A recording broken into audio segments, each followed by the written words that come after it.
Hi friends, welcome to వాణి రుచులు. రాగిపిండి మేతి పరోటా తయారు చేసుకోవడం. మనకు రాగిపిండిలో కాల్షియం, ఐరన్ కంటెంట్ అనేది ఎక్కువ ఉంటుంది కాబట్టి మనకి ఈ పరోటా చిన్నపిల్లలకైనా పెద్దవాళ్ళకైనా బోన్స్ గట్టిపడి హెల్తీగా తయారవుతారు కాబట్టి ఒకసారి ట్రై చేసి చూడండి.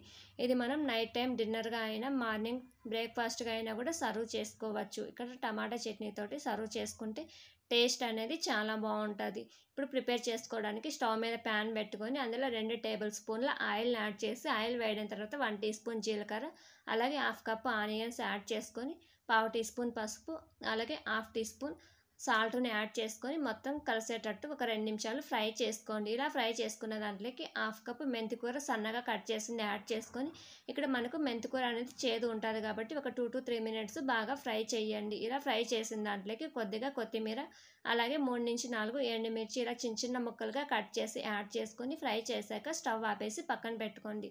ఇప్పుడు ఒక గిన్నె తీసుకొని అందులోకి 1 కప్ రాగి పిండి యాడ్ చేసి మనం ముందుగా వేయించి పెట్టుకున్నటువంటి మెంతికూర, ఆనియన్స్ని యాడ్ చేసుకొని గరిటెతోటి ఒకసారి కలపండి. ఇలా కలుపుకున్న దాంట్లోకి మనం ముందుగానే వేడి చేసి పెట్టుకున్నటువంటి వేడి నీళ్ళు ఇలా యాడ్ చేసుకోవాలి. మనకి నీళ్ళు వేడిగా ఉన్నప్పుడు యాడ్ చేస్తేనే పిండి అనేది మనకు మగ్గినట్టు అయ్యి మనకి పరాటా అనేది మెత్తగా ఉంటుంది.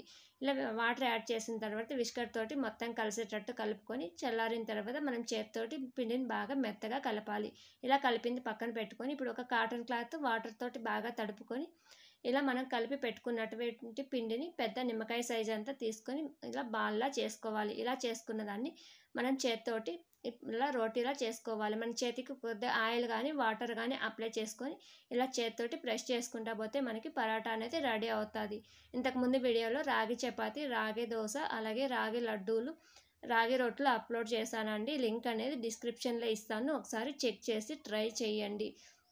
ఇలాగ చేసుకున్న దాన్ని మనం స్టవ్ మీద ప్యాన్ పెట్టి ప్యాన్ బాగా వేడైన తర్వాత మనం క్లాత్ తోటే ఇలా ప్యాన్ మీదకి యాడ్ చేసుకోవచ్చు. ఇలా యాడ్ చేసుకున్న దాన్ని 1 నిమిషం బాగా కాలిన తర్వాత చుట్టూరా ఆయిల్ అప్లై చేసి మిడిల్లో ఆయిల్ అప్లై చేయాలి. మరొక వైపుకి టర్న్ చేసి ఇలా బ్రౌన్ కలర్ వచ్చేంత వరకు కాల్చుకోండి. ఇలా కాల్చుకున్న దాన్ని మనం వేడిగా సర్వింగ్ ప్లేట్లోకి సర్వ్ చేసుకోవచ్చు.